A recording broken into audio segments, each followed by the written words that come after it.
Now, picture this. You're at a backyard barbecue, the grill sizzling as the smoky aroma of slow-cooked ribs fills the air. You pick up a perfectly glazed rack. The meat's so tender it practically falls off the bone. That first bite, juicy, flavorful, with just the right balance of sweet, smoky, and savory, makes your taste buds dance. Ribs aren't just a barbecue staple, they're a global sensation. Every culture has its own way of preparing them, each with a unique style and flavor. In the United States, ribs are often slow smoked over wood, coated in a rich barbecue sauce that caramelizes into perfection. In Korea, galbi-styled ribs are maintained in a soy-based sauce with garlic and sesame, then grilled over open flames with a sweet and savory finish. In China, char siu ribs are roasted to a deep caramelized red bursting with 5-spice and honey glaze. In Argentina, asado-style ribs are seasoned simply with salt and cooked over an open fire, allowing the natural beefy flavors to shine. And in Jamaica, jerk ribs are rubbed with a fiery Scotch bonnet peppers and aromatic spices, delivering a bold, smoky kick. So what's your favorite way to enjoy ribs? Do you love the classic American barbecue style? Or do you prefer something more exotic, like Korean or Jamaican ribs? Drop a comment below. I'd love to hear your thoughts. One thing's for sure, ribs are a universal comfort food. But how exactly are they made? Let's go behind the scenes and follow their journey from farm to factory to your plate. The journey of pork ribs starts long before they hit the grill. It begins on farms dedicated to raising high-quality pigs, where careful breeding, nutrition, and care ensure the best cuts of meat. Most ribs come from the pork loin and spare rib sections, where the perfect balance of meat and fat creates that signature tenderness. Farmers carefully select pig breeds like Duroc, Berkshire, and Yorkshire, known for their superior marbling and flavor. To ensure top-quality pork, farmers provide pigs with a well-balanced diet. Many modern pig farms use climate-controlled barns to protect pigs from harsh weather and diseases, while some opt for pasture-based systems, allowing pigs to roam and forage naturally. With the increasing focus on animal welfare and sustainability, many farms follow strict ethical practices. Farmers make sure that the animals have ample space and clean environments. Access to fresh water and high-quality feed is a must. And of course, humane handling and transportation methods are also among the guidelines. After about 6 months, when pigs reach the ideal weight of approximately 250 pounds, they are humanely transported to processing facilities. This is where the transformation from farm-raised pork to barbecue-ready ribs begins. But before we step inside the factory, if you love behind-the-scenes food journeys, don't forget to hit subscribe and turn on notifications so you never miss an episode of Factory View. All right, let's head inside and see how pork ribs are made. The journey of our ribs continues here, inside a highly regulated processing facility. These plants operate under strict food safety guidelines, ensuring that every cut of meat is handled with precision, care, and hygiene. Before butchering begins, trained inspectors examine the meat to ensure it meets the highest quality and safety standards. Once approved, the pigs move into a temperature-controlled butchering area where skilled workers begin breaking them down into specific cuts. Breaking down a pig requires skill and efficiency. First, the carcass is divided into primal cuts: shoulder, loin, belly, and ham. From here, the butcher carefully removes the ribs, ensuring that each rack retains the perfect amount of meat while keeping the bones intact. Baby back ribs, known for their tenderness, come from the upper portion of the rib cage, near the spine. They are smaller and leaner. Spare ribs, on the other hand, come from the lower rib cage and contain more conductive tissue, which melts into rich flavor when slow cooked. Sanitation is top priority. Between each stage of processing, workers thoroughly clean their equipment to prevent contamination. Every tool, from knives to conveyor belts, is regularly disinfected to ensure food safety. Before moving on, the ribs undergo another level of refinement. Excess fat is trimmed to ensure an ideal meat-to-fat ratio, while the silver skin membrane is carefully removed to improve tenderness and allow flavors to absorb during cooking. This step is crucial. Leaving the membrane intact can make the ribs tough and chewy, whereas removing it ensures a more enjoyable fall-off-the-bone experience.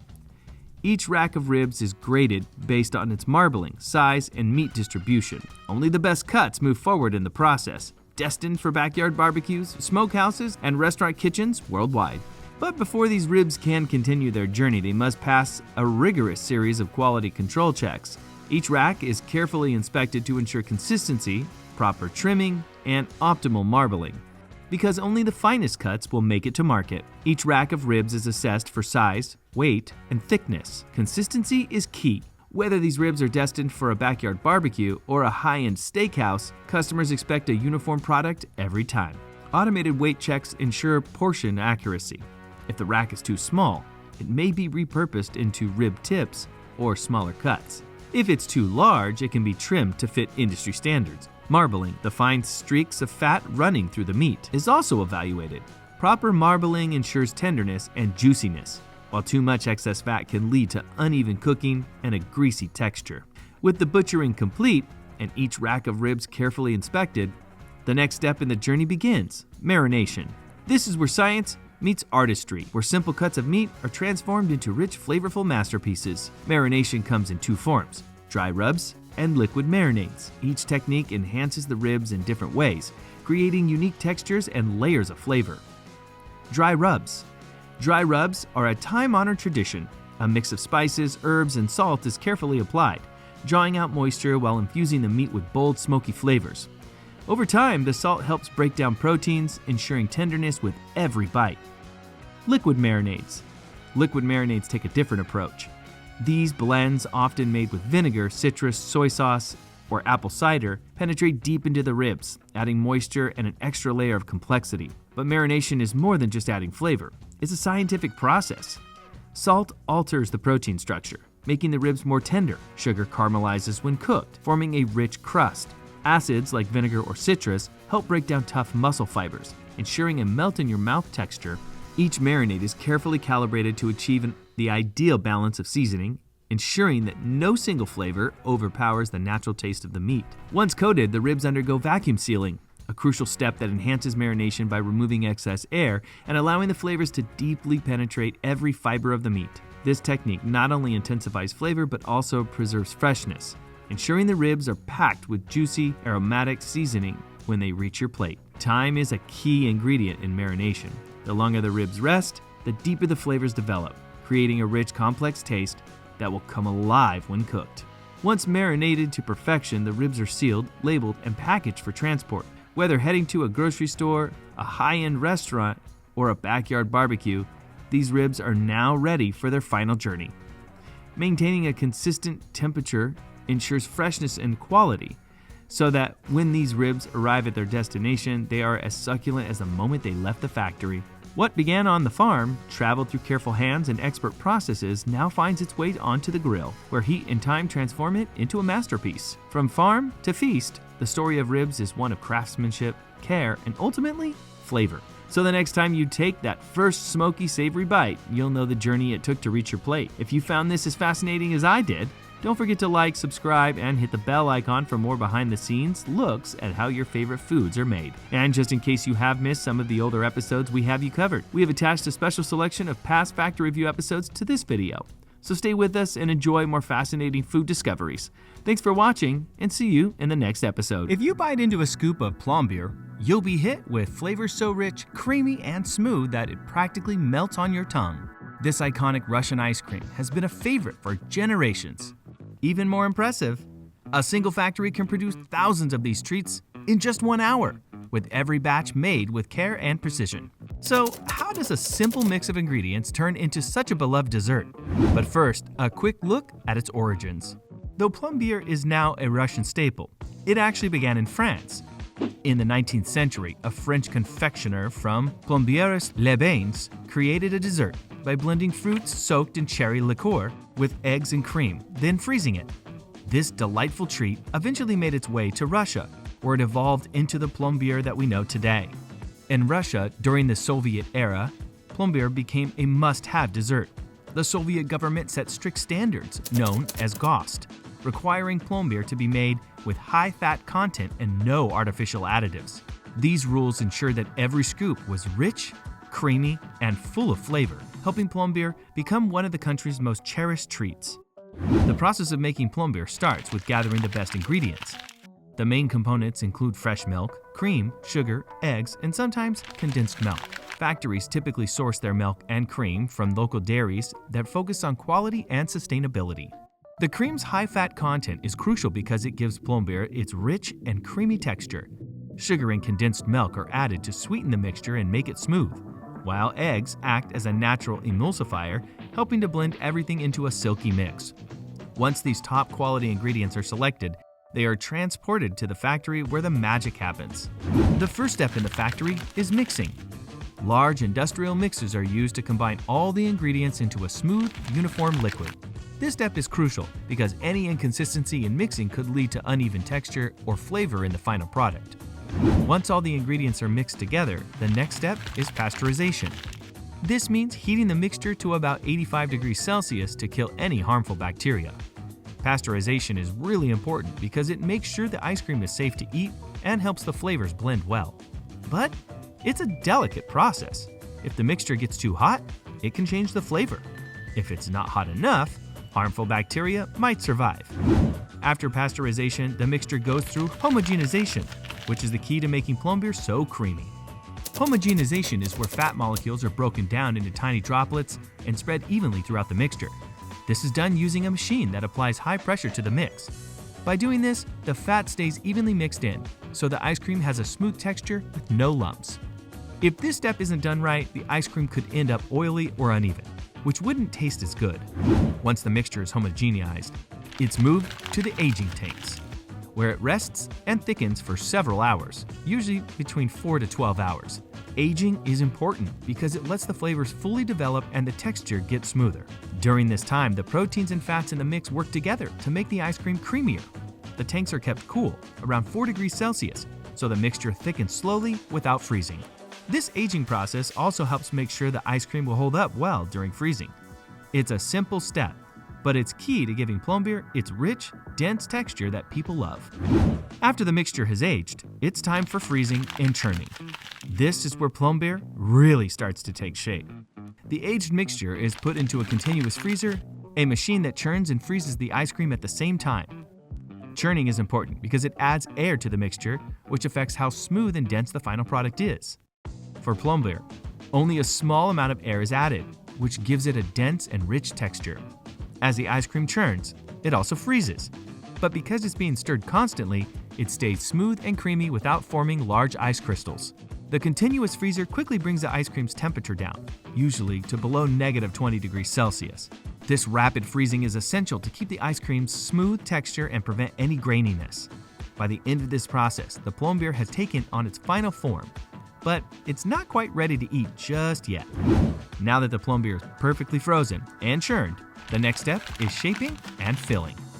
Depending on the final product, whether it's a tub, cone, or bar, the ice cream is carefully shaped and packaged. If the plombier is destined to become ice cream bars, the mixture is poured into molds to take shape and then hardened further. For tubs or cones, precise filling machines dispense just the right amount of ice cream into each container. This part of the process is highly automated to ensure everything is done with accuracy and cleanliness. The machines are designed to be incredibly precise, making sure every package has the correct amount of ice cream with no waste. Once filled, the ice cream is quickly sent to a blast freezer to get the final hardening touch. The blast freezer works by blowing super cold air at high speeds over the ice cream, making sure it freezes evenly and quickly. Once a plombier has hardened, it's ready for packaging. The packaging process is also fully automated to make sure it's done efficiently and hygienically. The ice cream is moved along conveyor belts, going through various stages of packaging. For bars, this might mean wrapping them in paper or foil. For tubs, the ice cream is placed in containers, which are then sealed with airtight lids. The packaging is designed to keep the ice cream fresh and protect it during transport. Sealed packages are important because they prevent freezer burn, which can ruin the texture and flavor of the ice cream. Throughout the entire production process, strict quality control measures are in place. At different points along the production line, there are inspection stations to check for any defects or inconsistencies. Advanced technology like X-ray machines and spectroscopy is used to spot any contaminants or irregularities that might not be visible to the naked eye. Each batch is also sampled and tested for texture, flavor, and consistency to make sure it meets the high standards expected of plombier. Only after passing these tests does the ice cream move on to storage and distribution. Once packaged, the plombier ice cream is stored in cold storage rooms, where the temperature is carefully controlled to keep the ice cream in perfect condition until it's ready to be shipped. These storage rooms are kept at around -25 degrees Celsius to ensure the ice cream remains frozen and fresh. Finally, the ice cream is loaded onto refrigerated trucks for distribution. These trucks are specially designed to maintain the low temperatures needed to keep the ice cream frozen during transport. Transporting frozen goods is a complex task, and these trucks are equipped with GPS and temperature monitors to make sure the ice cream arrives at its destination in the best possible condition. And there you have it, the fascinating journey of how plombier, one of Russia's most beloved ice creams, is made in a factory. From selecting the best ingredients to the careful processes of mixing, pasteurizing, homogenizing, and freezing, every step is designed to create a rich, creamy, and utterly delicious product. The history of plombier is as rich as the ice cream itself, evolving from a French dessert into a Russian classic that's loved by generations. The production process blends tradition with modern technology, ensuring that each batch of plombier meets the highest quality standards. Whether it's in a cone, a tub, or an ice cream bar, plombier is more than just a dessert. It's a taste of history and a testament to the art of ice cream making. If you found this dive into ice cream production as fascinating as we did, click on the next video for more behind-the-scenes looks at how your favorite products are made. Did you know that the average American consumes about 3 pounds of peanut butter every year? Or that peanuts were enjoyed by ancient cultures like the Aztecs and Incas, who ground them into a paste? The journey of peanut butter starts with peanuts growing underground, and transforming these humble nuts into creamy spreads can take a long time. From the fields where peanuts are harvested to the high-tech machines that turns them into peanut butter, this is the truth behind how peanut butter is made. The journey of peanut butter starts in the fields. The peanuts are planted in spring, around April or May, when temperatures start to climb up and are perfect for the little seeds to grow. The plants bloom into beautiful yellow flowers that bend down to the ground. After the petals fall off, the peanut pods continue growing underground. Peanuts take a long time to grow, about 140 to 160 days. That's why it's only by late August to October, when the weather is dry and clear, that it's time to harvest. Dry weather makes the process easier because the soil doesn't stick to the peanut stems and pods. During harvest, machines dig up the peanut plants. These machines shake the plants to loosen the peanuts from their roots and flip the plants over, so the peanuts are exposed to the sun. The plants dry in the sun for a few days to remove extra moisture. This drying step is important to keep the peanuts from spoiling. Once the peanuts are dry, big machines pick up the plants, separate the peanuts from the debris, and collect them in large containers. Did you know that China, one of the biggest producers, processes about 20 million tons of peanuts each year? After harvesting, the peanuts are taken to shelling facilities for the next step. When the peanuts arrive at the shelling facility, the first thing they get is a good cleaning. This step removes any dirt, stones, and other bits and pieces. Only clean peanuts move forward from here. Next, the moisture content of the peanuts is checked and controlled. This is important because too much moisture makes the shells too tough to crack, while too little makes the seeds too brittle. The peanuts are then passed through a series of rollers that gently crack open the shells. After that, the peanuts are gently tumbled and air blown until all the shells and foreign materials are gone. After shelling, the peanuts are graded. They are inspected for size, color, and quality. Only the best peanuts move on to the next stage. Any defective ones are discarded. Now, we really want to make sure that the peanut butter gets that unique nutty flavor we all love. So that brings us to what is probably the most important process of all: roasting. There are 2 main ways to roast peanuts: batch roasting and continuous roasting. In batch roasting, large amounts of peanuts are placed in a revolving oven. They are heated to about 320 degrees Fahrenheit or 160 degrees Celsius for 40 to 60 minutes. This is great for peanuts with different moisture levels because the revolving oven roasts them evenly. Continuous roasting is a bit different. Here, peanuts pass through a hot air roaster where they are constantly rocked back and forth. A special device called a photometer checks when the peanuts are perfectly roasted, turning them from white to a light brown color. Big manufacturers love this method because it reduces spoilage and needs less labor. The continuous rocking motion ensures that every peanut is roasted evenly, giving them a consistent flavor. Roasting does more than just enhance the flavor. It also reduces the moisture content of the peanuts. This makes them more stable and extends their shelf life, ensuring they are ready for the next stages of processing without spoiling. Next up, we've got cooling. After the peanuts are perfectly roasted, they need to be cooled quickly. This stops the cooking process and keeps their moisture and oil content just right. To do this, we use a blower cooler cylinder that pulls a large amount of air through the peanuts. This rapid cooling prevents the peanuts from getting too hot or soggy. The goal is to bring the temperature of the peanuts down to about 86 degrees Fahrenheit or 30 degrees Celsius. This step is super important because it keeps the peanuts' texture and flavor while stopping any further cooking that could make them dry or burnt. Until now, the peanuts were just getting ready for the big show. Before we move any further, they have to be prepared for grinding, and that means blanching. Blanching is the process of removing the remaining skins from the peanuts. There are two main ways to do this: heat blanching and water blanching. In heat blanching, the peanuts are exposed to hot air at 280 degrees Fahrenheit or 138 degrees Celsius for about 20 minutes. This makes the skins soft and easy to remove with rubber belts. The peanuts also go through a steam machine that helps take off the skins. After this, the skins are separated and blown into waste bags. The hearts of the peanuts, which don't taste good, are also taken out. Water blanching is a newer method. It involves cracking the skins with sharp blades and then giving the peanuts a quick hot water bath. The peanuts are then placed onto a swinging pad that rubs off the skins. Then, they are dried for about 6 hours with hot air at 120 degrees Fahrenheit, 49 degrees Celsius. Both methods remove the skins effectively, but water blanching is usually more efficient.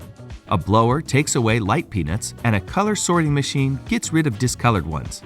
The peanuts are carefully checked to remove any burnt or rotten ones. This thorough inspection ensures that only higher quality peanuts are used to make peanut butter. Now, this next process is important for all the texture that we get in our peanut butter: grinding.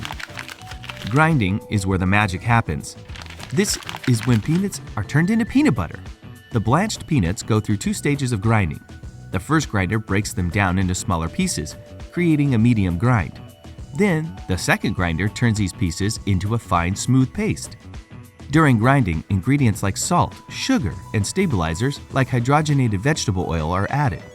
These additions improve the flavor and texture of the peanut butter and keep the oil from separating. For those who love chunky peanut butter, chopped peanuts are added at this stage for that extra crunch. The grinding process creates heat, raising the temperature of the peanut butter to about 60 degrees Celsius. To keep the peanut butter fresh and extend its shelf life, it's cooled to around 38 degrees Celsius. This cooling step also helps achieve the perfect consistency, making the peanut butter smooth and easy to spread. The final step in the peanut butter journey is packaging. Freshly ground and cooled peanut butter is pumped into jars in a steady stream. Packaging is crucial for preserving the quality of the peanut butter. The vacuum sealing process not only extends the shelf life, but also keeps the peanut butter free from contaminants. The jars are labeled with important information like nutritional content, ingredients, and expiry date, giving consumers all the details they need. Once sealed, the jars are labeled and set aside to crystallize. This process helps the peanut butter develop its final texture and stay stable over time. After crystallization, the jars are packed into cartons and sent to stores. Now, they're ready for you to enjoy. And there you have it, the fascinating story of how peanut butter is made. From planting and harvesting to shelling, roasting, cooling, blanching, grinding, and finally, packaging. Each step is crucial in creating the delicious spread we all love. Feeling inspired? Why not try making your own peanut butter at home? With just a few simple ingredients and some basic kitchen gear, you can whip up your own custom blend of creamy or chunky peanut butter. It's a fun and tasty way to play around with flavors and textures, and you'll know exactly what's in your spread. Plus, you'll impress your friends with your skills. That's all for the truth behind all the complex processes that go into making peanut butter. But if you enjoyed this video, make sure to click on the next one to discover more unbelievable processes on how things are made.